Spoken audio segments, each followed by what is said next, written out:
Sennacherib stands out as a prominent Assyrian king known for his military campaigns against the kingdom of Judah. The biblical accounts, found primarily in 2 Kings chapter 18-19, 2 Chronicles chapter 32, and Isaiah chapters 36-37, describe his attempted conquest of Jerusalem during the reign of King Hezekiah.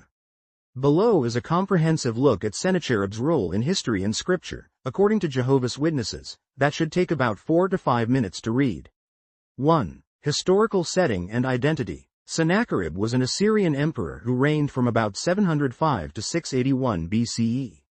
From a secular historical standpoint, he is well documented through archaeological finds, such as the Taylor Prism, or Sennacherib Prism, which boasts of his successful campaigns across the ancient Near East. Jehovah's Witnesses recognize that these external records align broadly with the narrative in the Hebrew Scriptures, albeit from the Assyrian perspective.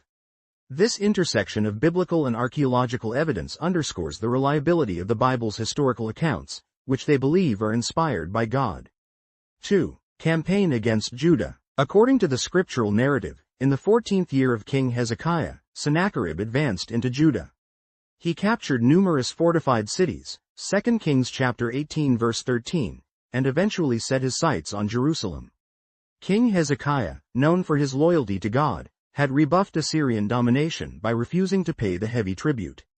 From a Jehovah's Witness perspective, Hezekiah's stand exemplified reliance on Jehovah rather than political alliances or human defenses. Sennacherib retaliated, hoping to crush the Judean resistance and assert Assyrian power in the region. 3. Psychological warfare. The Bible accounts mention how Sennacherib's officials employed intimidation tactics. The Rabshakeh, a high-ranking Assyrian official, stood before the people of Jerusalem and tried to shake their faith in Jehovah. He ridiculed their God, presenting the Assyrian war machine as unstoppable. From the standpoint of Jehovah's Witnesses, this exchange is instructive. It highlights how world powers, not just armies, sometimes rely on propaganda to undermine trust in God.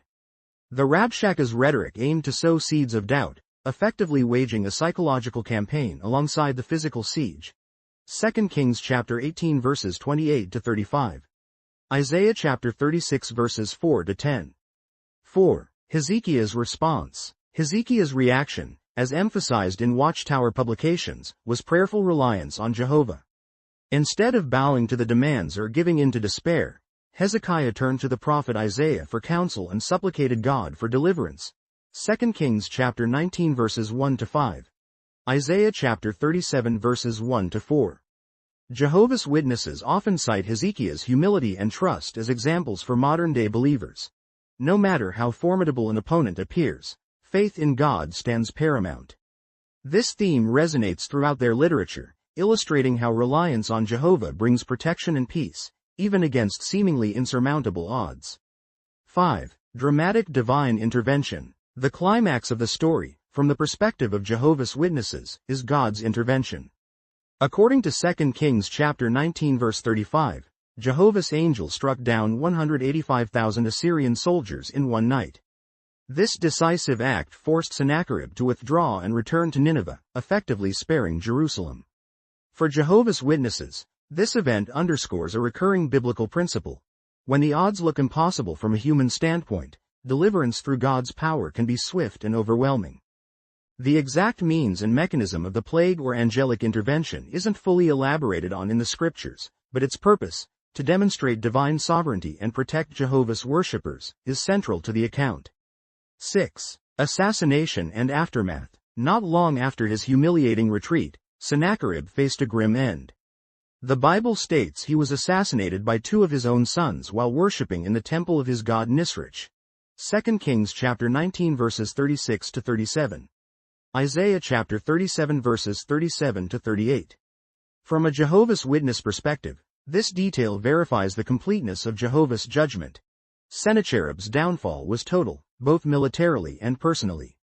Ancient inscriptions suggest a power struggle within Assyria's royal family, and the biblical version points to divine retribution for the king's blasphemy against the God of Israel. 7. Archaeological corroboration. One of the points Jehovah's Witnesses emphasize is the harmony between scripture and archaeology regarding Sennacherib. The well-known Sennacherib prism details his conquests in Judah and claims he trapped Hezekiah in Jerusalem, like a caged bird. Intriguingly, it does not mention capturing the city itself, which stands in harmony with the Bible's account that Sennacherib never conquered Jerusalem.